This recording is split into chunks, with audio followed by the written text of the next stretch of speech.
আইব দে ফুজিয়র হালত কি হইব আরান পারির হই আর দাদা গিয়ে বাবাও নাই আইলে আমার মত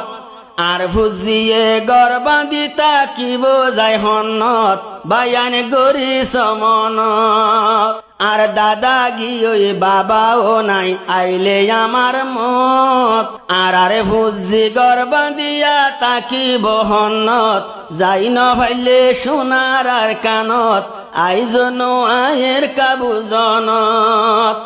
আল্লাহর মন তো ত্যাগ করিব আসামির হাতার তুই গজিলাম দে হাপ্তার আশা 54 বছর গত হয়ে গেল গই আইব দে ফুজিয়র হালত কি হইব কি আন পারে হই আর কান্দে সরে যে দুগুণ রি বুঝি এক কান হতা কুল্লা ফাইদে বুঝি দেশ ফেলি বিদেশ আইলাম ন জানি হার বুদ্ধি লই গজিলাম দে হাপ্তার আশা 54 বছর গত হয়ে গেল গো।